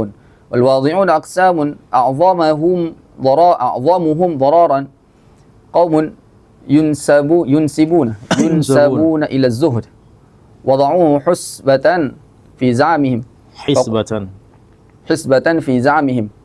تقربا، يعني يضعون الحديث من أجل التقرب إلى الله. فقبلت موضوعاتهم ثقة بهم، وجوزت الكرامية الوضع في الترغيب والترهيب، وهو خلاف إجماع المسلمين الذين يعتد بهم. ووضعت الزنادقة جملا فبين جهابذة الحديث أمرها ولله الحمد. وربما أسن الواضع كلاما لنفسه أو لبعض الحكماء، وربما وقع الراوي في شبه الوضع بغير قصد. من موضوع الحديث المروي عن أبي بن كعب رضي الله عنه في فضل القرآن سورة، وقد أخطأ من ذكره من المفسرين والله أعلم. النوع الثاني والعشرون المقلوب، ونحو حديث مشهور عن سالم جعل عن نافع ليرغب فيه، وقلب أهل بغداد وقلب أهل بغداد على البخاري 100 حديث. وقلب أهل بغداد على البخاري 100 حديث امتحان فردها على وجوهها فأذعنوا بفضله والله أعلم. فرع. إذا رأيت حديثا بإسناد ضعيف فلك أن تقول هو ضعيف بهذا الإسناد، ولا تقول هو ضعيف المتن بمجرد ضعف ذلك الإسناد، إلا أن يقول إمام إنه لم يروى من وجه صحيح، أو إنه حديث ضعيف مفسرا ضعفه، فإن أطلق فيه كلام يأتي قريبا. وإذا أردت رواية الضعيف بغير إسناد وإذا أردت رواية الضعيف بغير إسناد فلا تقل قال رسول الله صلى الله عليه وسلم كذا وما أشبهه من صيغ الجزم، بل قل روي كذا أو بلغنا كذا أو ورد أو جاء أو نقل أو ما أشبهه وكذا ما يشك في صحته. ويجوز عند أهل الحديث وغيرهم التساهل في الأسانيد ورواية ما سوى الموضوع من الضعيف والعمل به من غير بيان ضعفه في غير صفات الله تعالى والأحكام الحلال والحرام وغيرهم، وذلك كالقصص والفضائل الأعمال والمواعظ وغيرها مما لا تعلق له بالعقائد والأحكام، والله أعلم. النوع 23 صفة من تقبل روايته وما يتعلق به، فيه مسائل. إحداها أجمع الجماهير من أئمة الحديث والفقه أنه يشترط فيه أن يكون عدلا ضابطا، بأن يكون مسلما بالغا عاقلا سليما من أسباب الفسق وخوارم المروءة، متيقظا حافظا إن حدث من حفظه، ضابطا لكتابه إن حدث منه، عالما بما يحيل المعنى إن روى به. الثانية تثبت العدالة بالتنصيص عدلين عليها أو بالاستفاضة، فمن اشتهرت عدالته بين أهل العلم وشاع الثناء عليه بها كفى فيها، كمالك وسفيانين والأوزاعي والشافعي وأحمد وأشباههم. وتوسع ابن عبد البر فيه فقال كل حامل علم معروف العناية به محمول أبدا على العدالة حتى يبين جرحه، وقوله هذا غير مرضي. الثالثة يعرف ضبطه بموافقة الثقات المتقنين غالبا، ولا تضر مخالفته النادرة، فإن كثرت اختل ضبطه ولم يحتج به. الرابعة يقبل التعديل من غير ذكر سببه على الصحيح المشهور، ولا يقبل الجرح إلا مبين السبب. وأما كتب الجرح والتعديل التي لا يذكر فيها سبب الجرح ففائدتها التوقف في من جرحوه، فإن بحثنا عن حاله وانزاحت عنه الريبة وحصلت الثقة به قبلنا حديثه كجماعة في الصحيحين بهذه مثابة. الخامسة الصحيح أن الجرح والتعديل يثبتان بواحد، وقيل لا بد من اثنين، وإذا اجتمع فيه جرح وتعديل فالجرح مقدم، وقيل إن زاد المعدلون قدم التعديل، وإذا قال حدثني الثقة أو نحوه لم يكتفى به على الصحيح، وقيل يكتفى، فإن كان القائل عالما كفى في حق موافقه في المذهب عند بعض المحققين. وإذا روى العدل عمن سماه لم يكن تعديلا عند الأكثرين وهو الصحيح، وقيل هو تعديل وعمل العالم وفتياه على وفق حديث رواه ليس محكما بصحته ولا مخالفته قدح في صحته ولا راويه، والله أعلم. السادسة رواية مجهول العدالة ظاهرا وباطنا لا تقبل عند الجماهير، ورواية المستور وهو عدل الظاهر وخفي الباطن يحتج بها بعض من رد الأول، وهو قول بعض الشافعيين. قال الشيخ يشبه أن يكون العمل على هذا في كثير من كتب الحديث في جماعة من الرواة تقادم العهد بهم وتعذرت خبرتهم باطنا. وأما مجهول العين فقد لا يقبله بعض من يقبل مجهول العدالة، ثم من روى عنه عدلان عيناه ارتفعت جهالة عينه. قال الخطيب المجهول عند أهل الحديث من لم يعرفه العلماء ولا يعرف حديثه إلا من جهة واحدة، وأقل ما يدفع الجهالة رواية اثنين مشهورين ونقل ابن عبد البر عن أهل الحديث ونحوه. قال الشيخ ردا على الخطيب قد روى البخاري من مرداس الأسلمي ومسلم عن ربيعة بن كعب الأسلمي ولم يروي عنهما غير واحد، والخلاف في ذلك متجه كالاكتفاء بتعديل واحد والصواب نقل الخطيب ولا يصح الرد عليه بمرداس وربيعة فإنهما صحابيان مشهوران والصحابة كلهم عدول. فرع يقبل تعديل العبد والمرأة العارفين ومن عرفت عينه وعدالته وجهل اسمه احتج به وإذا قال أخبرني فلان أو فلان وهما عدلان احتج به فإن جهل عدالة أحدهما أو قال فلان أو غيره لم يحتج به. السابعة من كفر ببدعته لم يحتج به بالاتفاق ومن لم يكفر قيل لا يحتج به مطلقا وقيل يحتج به إن لم يكن ممن يستحل الكذب في نصرة مذهبه أو لأهل مذهبه. وحكي عن الشافعي وقيل يحتج به إن لم يكن داعية إلى بدعته ولا يحتج به إن كان داعية وهذا هو الأظهر الأعدل وقول الكثير أو الأكثر. والضعف الأول باحتجاج صاحبي الصحيحين وغيرهما بكثير من المبتدعة غير الدعاة. الثامنة تقبل رواية التائب من الفسق إلا الكذب في حديث رسول الله صلى الله عليه وسلم فلا تقبل أبدا وإن حسن طريقه كذا قاله أحمد بن حنبل والحميدي شيخ البخاري والصيرفي الشافعي. قال الصيرفي كل من أسقطنا خبره بكذب لم نعد لقبوله بتوبة ومن ضعفناه لم نقوه بعده بخلاف الشهادة.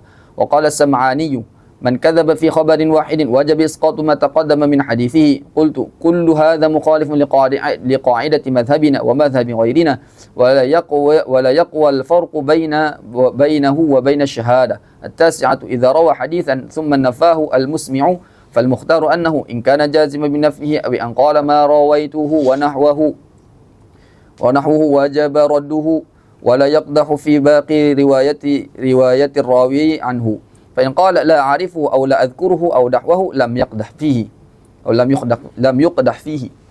ومن روى حديثا ثم نسيه جاز العمل به على الصحيح وهو قول الجمهور من الطوائف خلافا لبعض الحنفية ولا يخالف هذا كراهة الشافعي وغيره الرواية عن الأحياء والله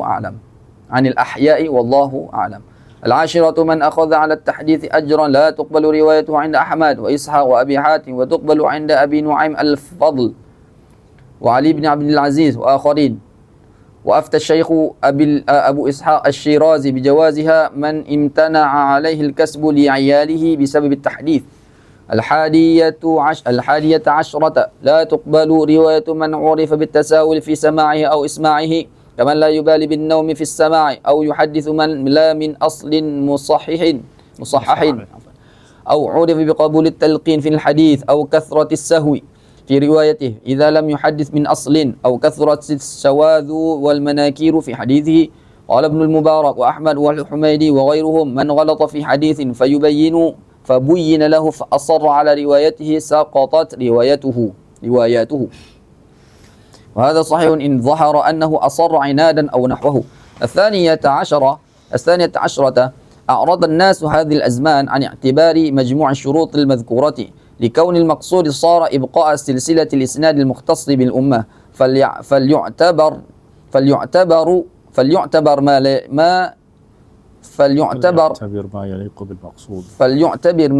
ما يليق بالمقصود وهو كون الشيخ مسلما بالغا عاقلا غير متظاهر بفسق أو سخف وفي ضبطه بوجود سماعه مثبتا بخط غير متهم وبرواية من أصل موافق لأصل شيخه وقد قال نحو ما ذكرناه الحافظ أبو بكر البيهقي. الثالثة عشر في ألفاظ الجرح والتعديل وقد رتبها ابن أبي حاتم فأحسن فألفاظ التعديل مراتب أعلاها ثقة أو متقن أو ثبت أو حجة أو عدل حافظ أو ضابط. الثانية صدوق أو محله الصدق أو لا بأس به. قال ابن أبي حاتم هو ممن يكتب حديثه وينظر فيه وهي المنزلة الثانية وهو كما قال لأن هذه العبارة لا تشعر بالضبط فيعتبر حديثه على ما تقدم. وعن يحيى بن معين إذا قلت لا بأس به فهو ثقة ولا يقامم قوله عن نفسه نقل ابن أبي حاتم عن أهل الفن. الثالثة شيخ فيكتب وينظر. الرابعة صالح الحديث يكتب للاعتبار. وأما ألفاظ الجرح فمراتب، فإذا قالوا لين الحديث كتب حديثه وينظر اعتبارا. وقال الدارقطني إذا قلت لين لم يكن ساقطا ولكن مجروحا بشيء لا يسقطه عن العدالة. وقولهم ليس بقوي يكتب حديثه وهو دون لين. وإذا قالوا ضعيف الحديث فدون ليس بقوي ولا يطرح بل يعتبر به. إذا قالوا متروك الحديث أو ذاهبه أو كذاب فهو ساقط لا يكتب حديثه. ومن ألفاظ فلان روى عنه الناس وساط مقارب الحديث مضطربه لا يحتج به مجهول لا شيء ليس بذاك القوي فيه أو في حديثه ضعف ما أعلم به بأسا ويستدل على معانيه بما تقدم والله أعلم. الله أعلم. طيب نكتفي بهذا القدر. نعم. النوع الرابع والعشرون. نعم. كيفية سماع الحديث. نكتفي. والله أعلم.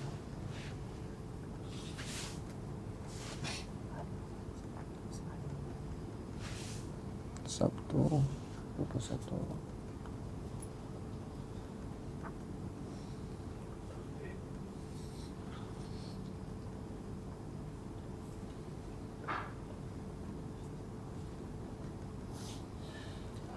Alhamdulillah. Wallah. Ahsanallah.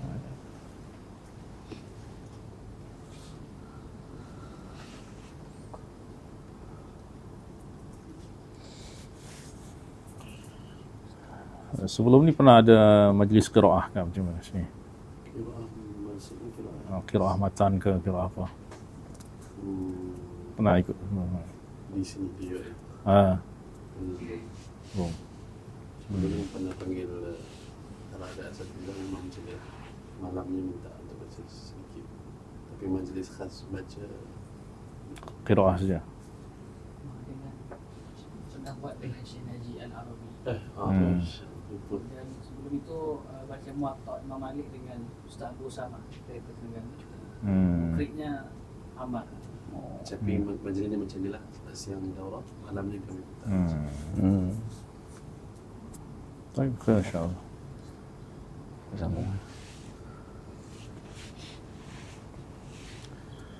Ya, matan takrib ni walaupun diringkas tapi sebenarnya dia bukan untuk mubtadi'in. Lil mutaqaddimin. Mukhtasar lil mutaqaddimin. Yang dia memang dah punya tasawur tentang mabahis wa anwa' ilmu hadis. Mungkin nanti kalau nak memang apa betul-betul nak belajar ilmu hadis daripada awal, nanti kita susun silabus dia. Kena mula daripada mana, lepas tu yang apa kalau dah hatam tu apa peringkat lah supaya ada istifadah yang lebih sempurna.